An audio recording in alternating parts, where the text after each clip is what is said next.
आमे समस्ते कहूचे ओडिशा रे दीटा न्यूज चैनल वाला अछंती जेउ माने कि प्रकृतिर न्यूज को हाईलाइट करी प्रतिष्ठाता को बदनाम करूछंती। किछि न्यूज चैनल वाला माने तांको व्यक्तिगत शत्रुता को आधार करी से माने राजनीति रे राग सुझाउछंती। प्रकृति तो प्रेमजनित आत्महत्या करिछि ताकू नेई नेपाली छात्र माने जहाँ भी विद्रोह प्रदर्शन करिथिले बा करूछंती से सबु भूल। कारण प्रतिष्ठाता 40,000 आदिवासी पिलांकु शिक्षागत सहायता जोगै दे आछि आ सेमानक भरण पोषण करूछि।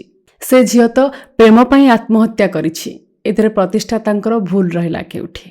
आज्ञा सबु ठीक जे हेले आपणक मैनेजमेंट सिस्टम तो भूल ना। आ मैनेजमेंट सिस्टम भूल माने प्रतिष्ठाता को ऊपर आंगुली तो उठिबो ना। केउ देशर जीडीपी को नहीं समालोचना करिबा तो भूल ना। ता पुणी कॉलेज रा कर्तृपक्ष नेपाली छात्र छात्री माने तो विद्रोह करिवे कारण सेमानक देशर गोटे झियो मरिछि। किंतु से विद्रोह को रोकिबा पई आमे सेमानकु हॉस्टेल रु काढी रेलवे स्टेशन ने छाड़ी दे आसीबा केते दूर ठीक थिला तार तो उत्तर आमको देबाकू पड़िबो ना।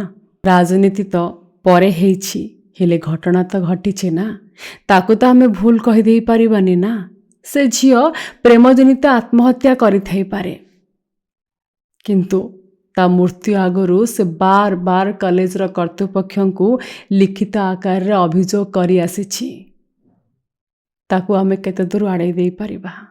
मु बास एतिकी चाहूची प्रकृति को न्याय मिलो आम सिस्टम बदलो आउ एक प्रकृति चाहूनु आमे तेणु आकु राजनीति न करी दोषी को उचित दंड मिलो से जी भी हेई थाउ ना काहेकि।